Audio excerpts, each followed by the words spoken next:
Kalau hari ini, uangmu belum tembus 1 miliar rupiah, mungkin masalahnya bukan di luar sana. Mungkin masalahnya ada di dalam kepalamu. Tunggu dulu, jangan tersinggung. Dengarkan sampai habis. Bagaimana kalau saya bilang, 90% orang gagal jadi kaya, bukan karena gaji kecil, bukan karena ekonomi sulit, bukan karena tidak punya koneksi, tapi karena mereka mempertahankan kebiasaan yang sama setiap hari, sambil berharap hasil yang berbeda. Gila kan? Kita ingin hidup berubah, tapi pola pikir tidak pernah disentuh. Kita ingin rekening bertambah, tapi gengsi tetap dipelihara. Kita ingin kebebasan finansial, tapi tidak pernah benar-benar belajar cara uang bekerja. Dan yang paling ironis, banyak orang tidak sadar bahwa merekalah penghambat terbesar bagi dirinya sendiri. Bayangkan ini, bagaimana kalau 1 miliar rupiah itu bukan soal angka, tapi soal karakter? Bagaimana kalau selama ini yang menghalangi bukan kesempatan, tapi keputusan kecil yang kamu ulang setiap hari? Bagaimana kalau kenyamananmu hari ini adalah alasan kegagalanmu 10 tahun lagi? Pertanyaannya sederhana, tapi menghantam. Kamu benar-benar ingin kaya, atau cuma ingin terlihat sukses? Karena, setelah video ini, kamu mungkin tidak bisa lagi menyalahkan siapapun. Saya akan bicara kepada Anda, seperti saya berbicara kepada diri saya sendiri, di usia 30 tahun, tenang, pelan, tapi tidak akan saya lembutkan. Nama saya Charlie Munger, dan saya tidak pernah mengenal satupun orang yang benar-benar kaya, yang bodoh tentang uang, bukan satupun. Sekarang, izinkan saya bertanya, sesuatu yang mungkin membuat Anda tidak nyaman. Kalau hari ini, kekayaan Anda belum menembus 1 miliar rupiah, apakah Anda benar-benar tahu permainan apa yang sedang Anda mainkan? Atau, Anda hanya bekerja keras, tanpa pernah memahami aturannya? Diam sejenak. Pertanyaan itu penting. Karena kebanyakan orang tidak miskin karena kurang gaji. Mereka miskin karena salah cara berpikir. Saya sudah melihatnya berulang kali. Orang cerdas, orang rajin, orang lulusan universitas bagus, tetap tidak pernah menembus angka psikologis itu, 1 miliar rupiah. Kenapa? Karena mereka tidak pernah benar-benar belajar bagaimana uang bekerja. Mereka hanya belajar bagaimana bekerja untuk uang. Dan itu dua hal yang sangat berbeda. 1 miliar rupiah bukan angka mistis, bukan angka ajaib, bukan angka yang hanya bisa disentuh oleh orang tertentu. Itu hanya hasil dari serangkaian keputusan yang benar, dilakukan cukup lama. Masalahnya bukan kemampuan Anda. Masalahnya adalah sistem berpikir Anda. Saya ingin Anda membayangkan ini, dua orang memiliki penghasilan yang sama. Yang satu membaca laporan keuangan di malam hari, yang satu scrolling media sosial, dan membandingkan hidupnya dengan orang lain 10 tahun kemudian. Yang satu punya aset, yang satu punya alasan. Menurut Anda, yang mana lebih bahagia? Anda mungkin berkata, tapi Pak Charlie, hidup sekarang sulit. Saya tidak menyangkal itu. Dunia memang tidak mudah. Namun dunia tidak pernah mudah. Di masa saya muda, saya kehilangan banyak hal. Saya kehilangan uang. Saya kehilangan pasangan. Saya kehilangan peluang. Tetapi saya tidak pernah kehilangan satu hal, tanggung jawab atas diri saya sendiri. Dan disitulah perbedaannya. Orang yang akhirnya kaya bertanya, apa yang bisa saya lakukan lebih baik? Orang yang tidak pernah kaya bertanya, kenapa hidup saya tidak adil? Pertanyaan kecil, dampak besar. Saya tidak pernah melihat orang yang sibuk menyalahkan keadaan menjadi kaya. Tidak pernah. Karena saat Anda menyalahkan dunia, Anda menyerahkan kendali. Dan ketika Anda menyerahkan kendali, Anda menyerahkan masa depan. Sekarang saya ingin Anda jujur. Berapa kali Anda berkata dalam hati, seandainya orang tua saya lebih kaya, seandainya saya lahir di keluarga berbeda, seandainya bos saya menghargai saya, seandainya ekonomi lebih baik. Berapa kali? Berapa kali? Saya tidak menghakimi Anda. Saya hanya ingin Anda sadar, setiap kali Anda mengucapkan kalimat itu, Anda sedang menukar kekuatan Anda dengan kenyamanan. Dan kenyamanan itu mahal. Sangat mahal. Mentalitas korban adalah candu paling berbahaya di dunia. Ia membuat Anda merasa benar. Ia membuat Anda merasa dimengerti. Ia membuat Anda merasa tidak bersalah. Tapi ia juga membuat Anda tetap di tempat. Saya pernah berkata, show me the incentives, and I will show you the outcome. Tunjukkan pada saya insentifnya, maka saya akan tunjukkan hasilnya. Kalau insentif Anda adalah merasa benar, maka Anda tidak akan pernah berubah. Kalau insentif Anda adalah tumbuh, Anda akan mulai mencari kesalahan pada diri sendiri. Dan disitulah kekayaan dimulai. Bukan di rekening bank, tapi di kepala. Apakah Anda sadar bahwa sebagian besar orang lebih takut disalahkan daripada takut miskin? Mereka menjaga ego lebih keras daripada menjaga arus kas. Dan ego adalah penghalang terbesar menuju 1 miliar rupiah. Anda mungkin berpikir, tidak mungkin sesederhana itu. Baik, mari kita dalami. Ada konsep sederhana yang membedakan manusia menjadi 2 tipe. Yang pertama, memiliki locus of control internal. Yang kedua, eksternal. Yang pertama, percaya hidupnya dibentuk oleh keputusannya. Yang kedua, percaya hidupnya dibentuk oleh keadaan. Yang pertama, belajar dari kegagalan. Yang kedua, mencari kambing hitam. Tebak, siapa yang akhirnya menembus 1 miliar rupiah? Saya tidak lebih pintar dari kebanyakan orang. Saya hanya lebih disiplin dalam menyalahkan diri sendiri. Setiap investasi gagal, saya bertanya, kesalahan apa yang saya lakukan? Bukan, siapa yang menipu saya? Perhatikan baik-baik, kalimat pertama memberi saya pelajaran. Kalimat kedua memberi saya kemarahan. Pelajaran membuat Anda kaya, kemarahan membuat Anda lelah. Sekarang saya ingin Anda membayangkan 2 jalan. Jalan pertama, penuh keluhan. Jalan kedua, penuh tanggung jawab. Jalan pertama terasa ringan di awal, karena Anda tidak perlu berubah. Jalan kedua terasa berat di awal, karena Anda harus mengakui kelemahan Anda. Namun 10 tahun kemudian, jalan pertama penuh penyesalan. Jalan kedua, penuh pilihan. Pertanyaannya sederhana. Anda mau nyaman hari ini, atau bebas di masa depan? Banyak orang ingin 1 miliar rupiah, tapi tidak mau menjadi pribadi yang pantas mengelolanya. Itu seperti ingin tubuh atlet, tanpa mau latihan, mustahil. Dan disinilah rahasia yang jarang dibicarakan. 1 miliar rupiah bukan ujian kecerdasan, itu ujian karakter. Apakah Anda bisa menunda kesenangan? Apakah Anda bisa berkata tidak pada gengsi? Apakah Anda bisa mengakui kesalahan tanpa drama? Atau Anda lebih sibuk mempertahankan citra? Izinkan saya jujur lagi, 0,90% orang gagal tembus 1 miliar rupiah. Bukan karena mereka tidak mampu, tapi karena mereka tidak pernah berhenti menjadi korban. Mereka menyalahkan inflasi, menyalahkan pajak, menyalahkan harga rumah, menyalahkan gaji kecil. Padahal, bahkan di negara dengan kondisi paling sulit pun, akan selalu ada orang yang menemukan cara. Apa bedanya? Mereka berhenti bertanya, kenapa hidup tidak adil? Dan mulai bertanya, apa langkah kecil yang bisa saya ambil hari ini? Langkah kecil, bukan revolusi besar. Membaca 10 halaman sehari, mengurangi 1 pengeluaran impulsif, belajar 1 keterampilan bernilai tinggi, berinvestasi sedikit, tapi konsisten. Terdengar membosankan, memang. Dan justru karena membosankan, hanya sedikit orang yang mau melakukannya. Orang lebih suka drama daripada disiplin, lebih suka menyalahkan daripada belajar, lebih suka terlihat benar daripada benar berkembang.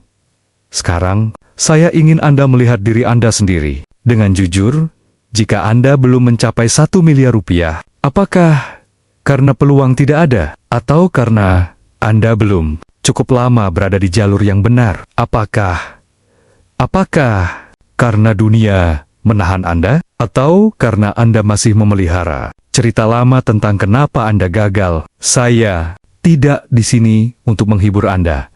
Saya di sini untuk membangunkan Anda. karena kabar baiknya, jika masalahnya ada di pola pikir Anda, maka solusinya juga ada di tangan Anda. Dan itu jauh lebih baik daripada menyalahkan dunia yang tidak bisa Anda kendalikan. Saya akan menutup bagian ini dengan satu pertanyaan yang mungkin mengganggu tidur Anda malam ini.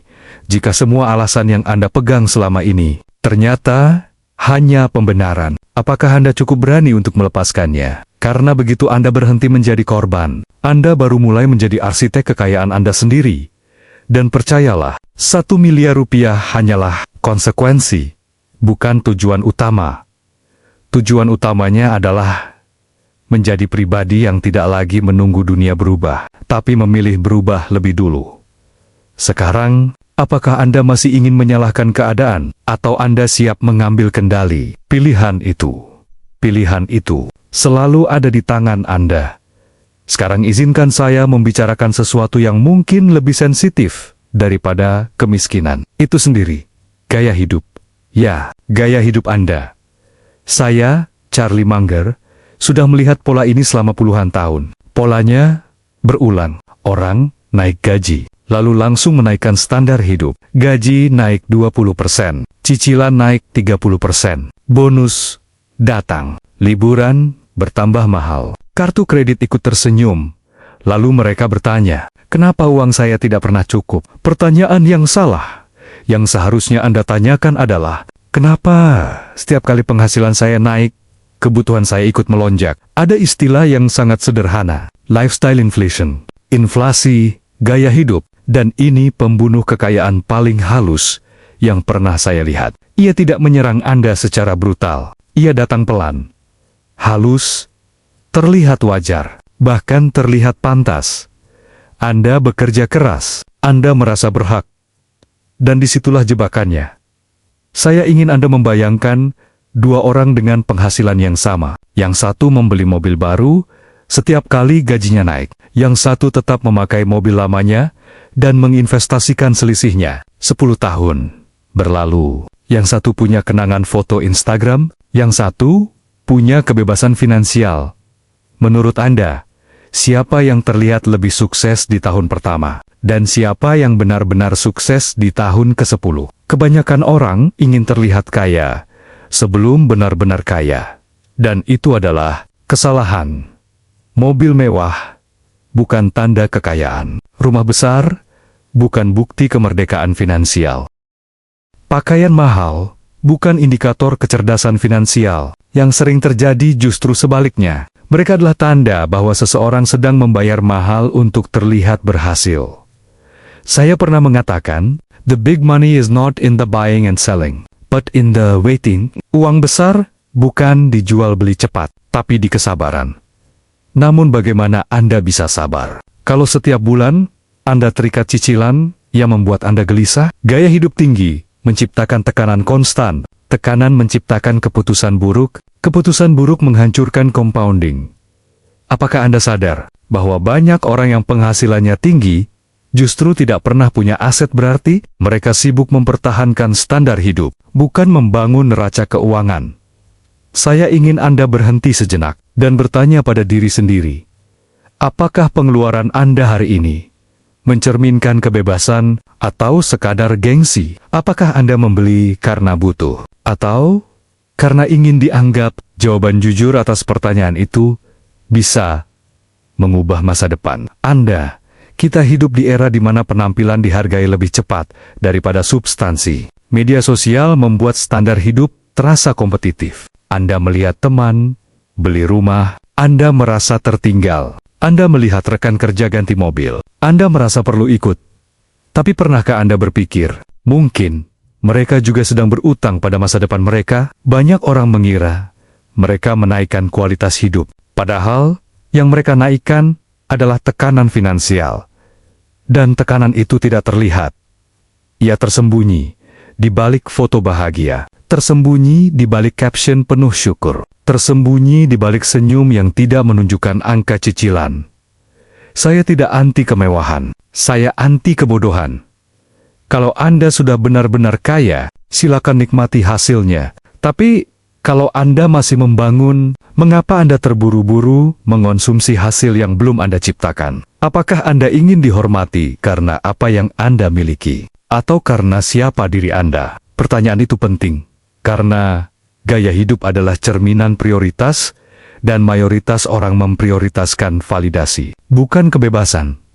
Ingat ini baik-baik. Aset memberi Anda pilihan, liabilitas memberi Anda kewajiban. Aset membayar Anda, liabilitas Anda yang membayar. Sekarang lihat daftar pengeluaran Anda. Apakah lebih banyak yang membayar Anda, atau yang harus Anda bayar? Mobil yang Anda banggakan, apakah ia menghasilkan uang? Rumah besar yang Anda cicil, apakah ia menambah arus kas? Atau justru menguras energi Anda? Saya pernah melihat orang dengan rumah sederhana, tetapi portofolionya luar biasa. Dan saya juga melihat orang dengan rumah mewah, tetapi hidupnya bergantung pada gaji bulan depan. Mana yang sebenarnya kaya? Kekayaan sejati bukan tentang apa yang terlihat. Kekayaan sejati adalah kemampuan untuk berkata, saya tidak perlu melakukan sesuatu yang tidak saya sukai, hanya demi membayar tagihan. Kalau Anda tidak bisa berhenti bekerja selama 6 bulan tanpa panik, Anda belum bebas. Seberapapun mewah hidup Anda, sekarang saya ingin membuat Anda sedikit tidak nyaman. Apakah mungkin gaya hidup Anda adalah alasan utama Anda belum menembus 1 miliar rupiah? Apakah mungkin Anda tidak kekurangan penghasilan? Anda hanya kelebihan pengeluaran? Jawaban itu menyakitkan, tapi kebenaran memang sering begitu. Dan sekarang, mari kita masuk ke sesuatu yang lebih dalam lagi. Lingkungan. Banyak orang tidak gagal karena kurang pintar. Mereka gagal karena terlalu lama berada di lingkungan yang salah. Saya selalu percaya satu hal. Anda adalah rata-rata dari orang-orang yang paling sering Anda ajak bicara. Kalau 5 orang terdekat Anda menganggap investasi itu judi, Anda perlahan akan mempercayainya. Kalau mereka menganggap bisnis terlalu berisiko, Anda akan ragu memulai. Kalau mereka menganggap kaya itu serakah, Anda akan merasa bersalah saat mulai sukses. Apakah Anda sadar bahwa opini orang terdekat sering lebih berpengaruh daripada logika Anda sendiri? Lingkungan membentuk standar. Standar membentuk keputusan. Keputusan membentuk hasil. Kalau standar di sekitar Anda adalah yang penting cukup, maka ambisi Anda akan terasa berlebihan. Kalau standar di sekitar Anda adalah asal aman, maka keberanian Anda akan dianggap bodoh, dan perlahan Anda mengecilkan diri. Bukan karena tidak mampu, tapi karena tidak ingin berbeda. Pertanyaannya, apakah Anda lebih takut gagal, atau lebih takut dianggap aneh? Banyak orang tidak mengejar kekayaan, bukan karena tidak mau, tapi karena takut dijauhi. Itu kenyataan pahit. Saya memilih bergaul dengan orang yang lebih pintar dari saya. Itu tidak selalu nyaman. Saya sering merasa paling bodoh di ruangan, tapi saya tahu satu hal. Berada di ruangan itu membuat saya tumbuh. Kalau Anda selalu menjadi orang paling pintar di lingkaran Anda, mungkin Anda berada di lingkaran yang salah. Lingkungan yang tepat akan menantang Anda. Lingkungan yang salah akan menenangkan Anda. Dan kenyamanan adalah musuh pertumbuhan. Saya ingin Anda mengevaluasi sesuatu malam ini. Saat Anda berbicara tentang investasi, apakah teman-teman Anda mendukung atau menertawakan? Saat Anda berbicara tentang membangun bisnis, apakah mereka bertanya serius atau menganggap itu mimpi kosong? Saat Anda menolak ajakan nongkrong demi belajar, apakah Anda dihormati atau diejek? Jawaban itu memberi Anda petunjuk besar. Karena tidak semua dukungan itu positif, dan tidak semua kritik itu negatif. Yang penting adalah, apakah lingkungan Anda mendorong Anda naik, atau menarik Anda tetap sama? Ada bias psikologis, bernama social proof. Kita cenderung mengikuti apa yang dianggap normal di sekitar kita. Kalau semua orang hidup dari gaji ke gaji, itu terasa normal. Kalau semua orang berutang demi gaya hidup, itu terasa wajar. Tapi normal bukan berarti benar, dan wajar bukan berarti bijak. Apakah Anda siap terlihat berbeda demi masa depan yang berbeda, atau Anda lebih memilih terlihat selaras? dan tetap rata-rata? Saya tahu ini tidak mudah. Mengubah lingkungan kadang berarti mengurangi waktu dengan orang lama. Bukan membenci mereka, tapi menyadari bahwa tidak semua orang bisa ikut dalam perjalanan yang sama. Kadang untuk naik level, Anda harus berani merasa sendirian. Sementara, pertanyaannya, apakah Anda cukup berani? Kekayaan bukan hanya soal uang, ia soal keberanian mengambil keputusan yang tidak populer. Keberanian berkata, tidak. Keberanian memilih sunyi, saat yang lain memilih sorotan. Jika gaya hidup Anda menekan Anda, dan lingkungan Anda menahan Anda, bagaimana mungkin Anda berharap hasilnya berbeda? Anda tidak bisa terus hidup seperti mayoritas, dan berharap hasil seperti minoritas, itu ilusi. Sekarang saya ingin Anda membayangkan dua versi diri Anda 10 tahun ke depan. Versi pertama tetap menjaga gengsi, tetap mengikuti arus lingkungan, tetap menaikkan gaya hidup setiap kali penghasilan naik. Versi kedua menahan diri, memilih circle yang menantang, membangun aset diam-diam. Versi mana yang akan menembus 1 miliar rupiah? Dan pertanyaan yang lebih penting, versi mana yang sedang Anda bangun hari ini? Kekayaan bukan kebetulan, ia hasil dari ribuan keputusan kecil. Cara Anda membelanjakan uang, cara Anda memilih teman, cara Anda merespons tekanan sosial. Anda tidak perlu menjadi jenius, Anda hanya perlu jujur. Jujur bahwa mungkin selama ini bukan dunia yang menghalangi Anda. Mungkin Anda hanya terlalu sibuk terlihat sukses daripada benar-benar membangunnya. Dan kalau itu benar, apakah Anda siap berubah? Atau Anda akan tetap bermain peran sampai waktu Anda habis? Keputusan itu, seperti biasa, ada di tangan Anda. Sekarang saya ingin berbicara tentang musuh yang tidak terlihat, musuh yang tidak berteriak, musuh yang justru sering Anda bela. Namanya ketidaksabaran. Saya, Charlie Munger, telah menghabiskan sebagian besar hidup saya mempelajari satu kekuatan sederhana, compounding, bunga, majemuk, kekuatan waktu yang bekerja dalam diam. Dan izinkan saya jujur kepada Anda. Sebagian besar orang gagal menembus 1 miliar rupiah, bukan karena mereka tidak pernah punya kesempatan, tapi karena mereka tidak pernah memberi waktu kesempatan itu untuk bekerja. Mereka ingin hasil cepat, mereka ingin bukti instan, mereka ingin kaya sebelum matang. Saya sering mengatakan, uang besar bukan dijual beli cepat, tapi dimenunggu. Namun menunggu terasa membosankan, dan manusia modern membenci kebosanan. Kita hidup di dunia notifikasi, dunia instan, dunia yang memberi dopamin dalam hitungan detik. Dan Anda berharap kekayaan lahir dari pola pikir seperti itu? Biarkan saya bertanya. Berapa kali Anda memulai investasi, lalu berhenti karena hasilnya lambat? Berapa kali Anda membangun bisnis, lalu menyerah karena belum viral dalam 6 bulan? Berapa kali Anda menabung, lalu membobolnya karena ingin hadiah kecil untuk diri sendiri? Setiap kali Anda berhenti terlalu cepat, Anda sedang mencabut pohon sebelum akarnya kuat, dan pohon yang dicabut berulang kali tidak akan pernah berbuah. Compounding adalah keajaiban ke-8 dunia, tapi hanya untuk mereka yang sabar, untuk mereka yang mampu menunda kesenangan, untuk mereka yang tahan melihat hasil kecil, tanpa kehilangan keyakinan. Pertanyaannya, apakah Anda tipe orang yang menunggu hasil, atau yang menunggu validasi? Karena dua hal itu berbeda. Orang sabar fokus pada proses, orang tidak sabar fokus pada pujian. Saya dan rekan saya di Berkshire tidak menjadi kaya karena kami pintar setiap hari. Kami menjadi kaya karena kami tidak bodoh setiap hari. Kami tidak meloncat dari satu peluang ke peluang lain hanya karena terlihat menarik. Kebanyakan orang berpikir kekayaan datang dari satu keputusan besar, satu investasi ajaib, satu momen spektakuler. Itu fantasi. Kekayaan datang dari keputusan kecil yang konsisten, dilakukan cukup lama, tanpa drama. Tapi disinilah masalahnya. Manusia tidak suka cukup lama. Kita ingin cepat, kita ingin sekarang, kita ingin bukti. Dan pasar selalu punya cara untuk menghukum orang yang tidak sabar. Anda tahu mengapa skema cepat kaya selalu laris? Karena ia menjual harapan tanpa disiplin. Ia menjual hasil tanpa proses. Ia menjual mimpi tanpa karakter. Dan orang yang tidak sabar selalu menjadi pelanggan terbaiknya.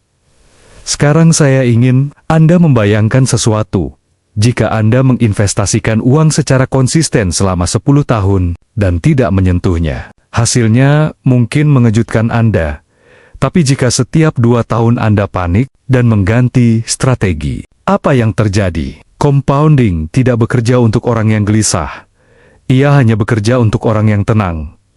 Jadi saya bertanya lagi, apakah Anda cukup tenang untuk menjadi kaya? Atau Anda selalu mencari sensasi berikutnya? Kekayaan bukan tentang adrenalin, ia tentang kesabaran yang membosankan. Dan disitulah 90% orang tersingkir. Sekarang mari kita masuk ke musuh berikutnya. Ia lebih halus, lebih berbahaya, dan sering dianggap sepele. Ketidakinginan untuk belajar.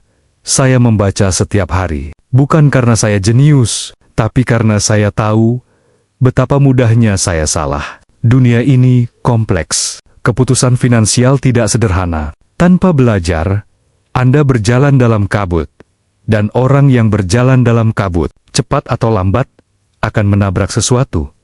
Berapa buku keuangan yang Anda baca tahun ini? Berapa laporan yang Anda pelajari sebelum membeli aset? Berapa jam yang Anda investasikan untuk meningkatkan skill bernilai tinggi? Atau, apakah Anda lebih banyak menginvestasikan waktu untuk hiburan? Saya tidak anti hiburan. Saya anti kebodohan yang disengaja. Mayoritas orang berhenti belajar setelah lulus sekolah. Seolah-olah, ijazah adalah garis finish. Padahal, di dunia nyata, pembelajaran baru saja dimulai. Uang menghargai kompetensi, bukan niat baik, dan kompetensi lahir dari pembelajaran terus-menerus. Saya selalu percaya pada mental models, cara berpikir lintas disiplin, psikologi, ekonomi, matematika, sejarah, semua saling terhubung. Tanpa itu, Anda mudah terjebak bias. Dan bias adalah pembunuh kekayaan. Confirmation bias membuat Anda hanya mencari informasi yang mendukung keyakinan Anda. Overconfidence membuat Anda merasa lebih pintar dari pasar. Herd mentality membuat Anda ikut-ikutan saat semua orang membeli. Apakah Anda sadar bahwa banyak keputusan finansial Anda mungkin bukan hasil logika, tapi hasil emosi? Dan tanpa belajar, Anda tidak akan pernah menyadarinya.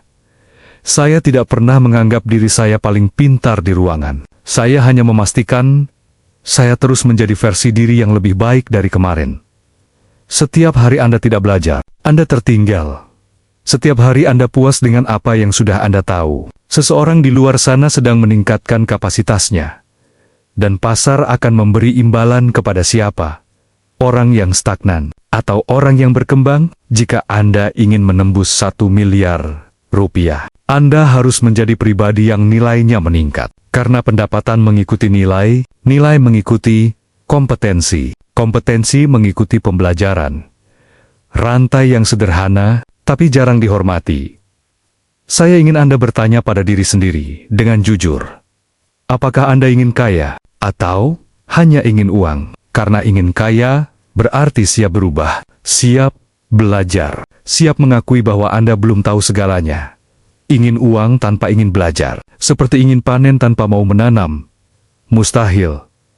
Dan sekarang pertanyaan terakhir yang mungkin membuat Anda berpikir lebih dalam.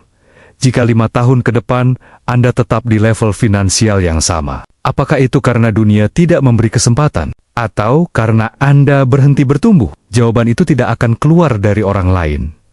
Ia hanya keluar dari kejujuran Anda sendiri, kesabaran membangun fondasi, pembelajaran membangun kapasitas. Tanpa 2 hal itu, 1 miliar rupiah hanyalah angka yang jauh. Dengan 2 hal itu, 1 miliar rupiah hanyalah efek samping, dan efek samping tidak pernah menjadi tujuan utama. Tujuan utamanya adalah menjadi pribadi yang cukup sabar untuk menunggu, dan cukup rendah hati untuk terus belajar. Sekarang saya bertanya kepada Anda, apakah Anda siap bermain permainan jangka panjang, atau Anda masih mencari kemenangan cepat yang membuat Anda merasa hebat? Sesaat, lalu kembali ke titik awal. Pilihan itu seperti biasa ada di tangan Anda. Sekarang kita masuk ke bagian yang paling jarang disadari orang. Bagian yang terdengar sederhana, tapi menentukan segalanya. Banyak orang bekerja keras, sangat keras. Bangun pagi, pulang malam, lembur, ambil proyek tambahan. Tapi mereka tetap tidak pernah menembus 1 miliar rupiah. Kenapa? Saya, Charlie Munger, akan mengatakan ini dengan sangat tenang, karena mereka sibuk mengejar uang, tapi tidak pernah membangun mesin uang. Ada perbedaan besar antara menghasilkan uang dan menciptakan sistem yang menghasilkan uang. Mayoritas orang menukar waktu dengan uang, dan itu tidak salah. Tapi masalahnya, mereka berhenti di situ. Jika Anda berhenti bekerja besok, apakah penghasilan Anda tetap mengalir? Jika jawabannya tidak, maka Anda belum membangun mesin. Anda hanya menjadi bagian dari mesin. Pertanyaannya sekarang, Anda mau menjadi operator atau pemilik? Banyak orang bangga bekerja 12 jam sehari. Saya tidak menertawakan kerja keras. Saya menghormatinya. Tapi saya akan bertanya, kerja keras itu membangun apa? Apakah ia membangun aset atau hanya membayar gaya hidup? Jika setiap rupiah yang Anda hasilkan langsung habis untuk biaya hidup, Anda seperti hamster di roda, terlihat bergerak tapi tidak pernah maju. Dan dunia tidak memberi hadiah pada orang yang paling sibuk. Dunia memberi hadiah pada orang yang paling strategis. Saya belajar sejak muda bahwa kepemilikan adalah kunci. Saham adalah kepemilikan. Bisnis adalah kepemilikan. Properti produktif adalah kepemilikan. Hak cipta, skill langka, reputasi, semuanya adalah bentuk leverage. Leverage adalah cara orang biasa menghasilkan hasil luar biasa. Tanpa leverage, Anda terjebak dalam batas fisik waktu dan tenaga Anda. Sekarang saya ingin Anda bertanya dengan jujur. Apakah Anda sedang membangun sesuatu yang bisa bekerja tanpa Anda? Atau Anda hanya menjadi pekerja terbaik? Dalam sistem orang lain, jika Anda berhenti selama 1 tahun, apakah aset Anda tumbuh atau berhenti total? Pertanyaan itu menyakitkan, tapi perlu. Karena banyak orang berkata, mereka ingin kebebasan finansial. Tapi seluruh keputusan hidupnya memperkuat ketergantungan. Mereka takut risiko kecil, tapi setiap hari, mereka mengambil risiko besar, yaitu bergantung pada satu sumber penghasilan.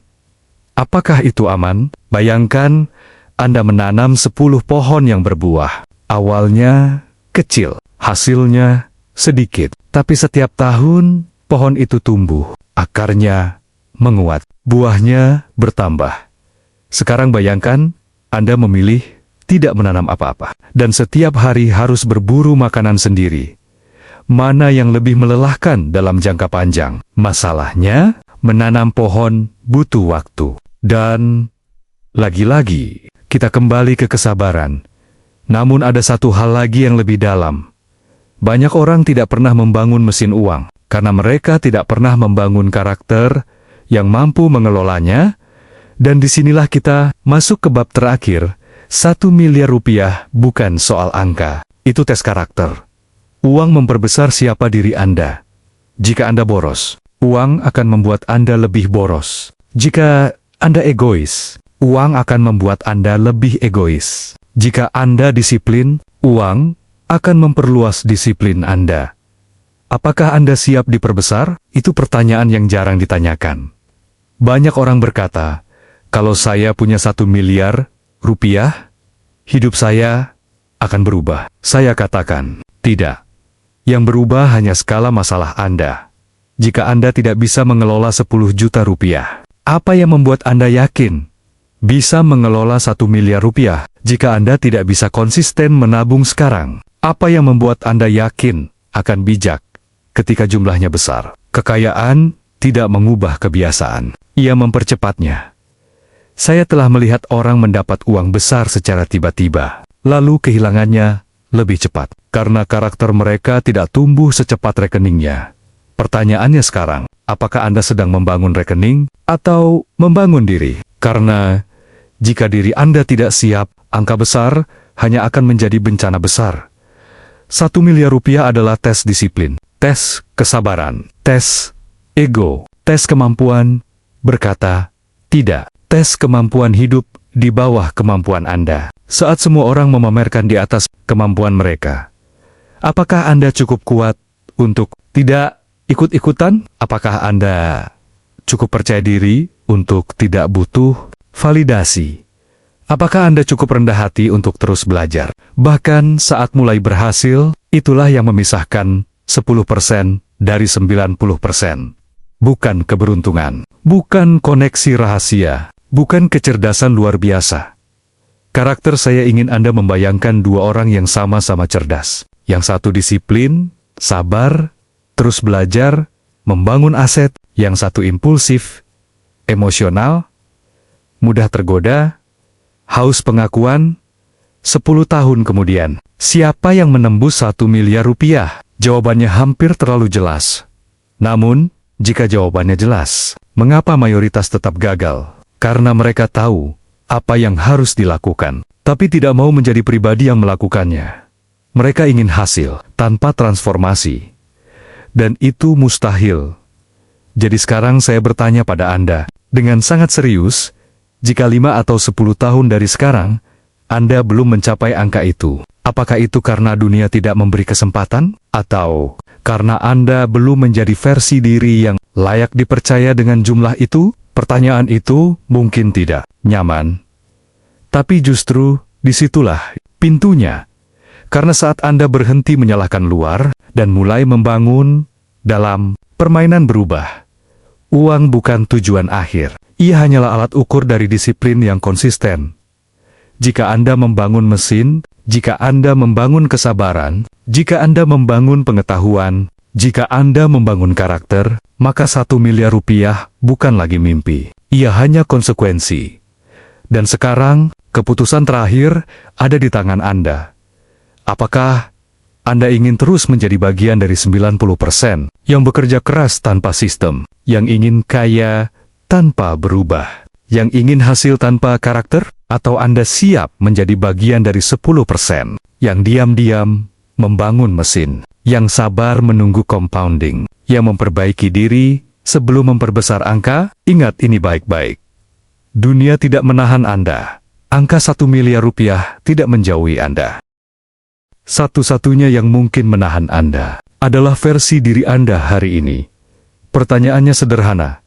Apakah Anda siap mengalahkan versi itu? Atau Anda akan terus hidup dengan alasan sampai waktu Anda habis? Pilihan selalu ada di tangan Anda.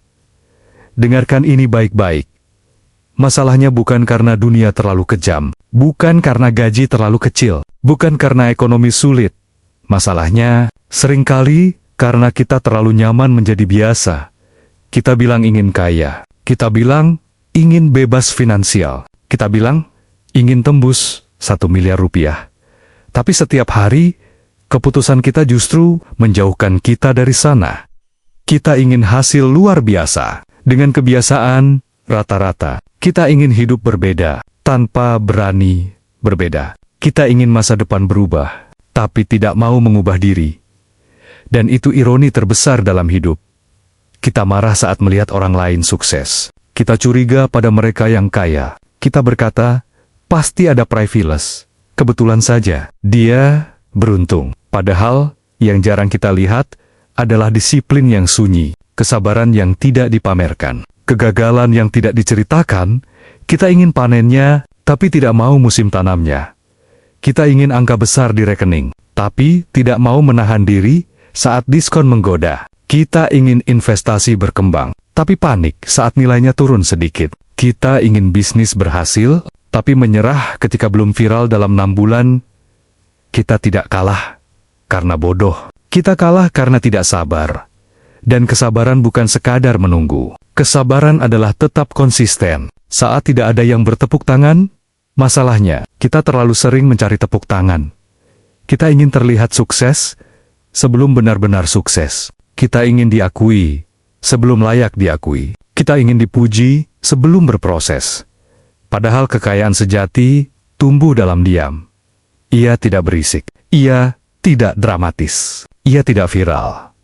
Ia lahir dari keputusan kecil yang membosankan. Menabung saat ingin belanja, belajar saat ingin rebahan, berinvestasi saat orang lain konsumsi, menolak gengsi saat lingkungan menekan. Dan itu tidak glamor. Tapi justru disitulah letak kekuatannya. Kita sering berkata, kalau saya punya uang banyak, saya akan berubah. Tidak. Kita harus berubah dulu. Baru uang itu datang.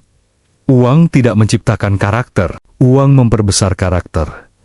Kalau hari ini kita impulsif, besok saat uang besar datang, kita akan lebih impulsif. Kalau hari ini kita tidak disiplin, besok kita hanya akan mengacaukan angka yang lebih besar. Jadi pertanyaannya bukan, kapan saya kaya? Pertanyaannya, sudahkah saya menjadi pribadi yang pantas mengelola kekayaan? Karena 1 miliar rupiah bukan cuma soal nominal. Itu simbol kedewasaan finansial, simbol konsistensi, simbol pengendalian diri, dan pengendalian diri adalah sesuatu yang tidak bisa dibeli. Kita terlalu sering menyalahkan keadaan, padahal keadaan tidak pernah benar-benar netral. Ia selalu memberi peluang kepada mereka yang siap. Banyak orang lahir dari kondisi sulit dan tetap berhasil. Banyak orang lahir dari kondisi nyaman dan tetap gagal. Bedanya bukan pada titik awal, bedanya pada respon. Apakah kita memilih mengeluh atau belajar? Apakah kita memilih iri atau introspeksi? Apakah kita memilih mencari alasan atau mencari solusi? Hidup tidak menunggu kita siap. Waktu tidak peduli kita malas atau rajin. Compounding tidak peduli kita sedang mood atau tidak.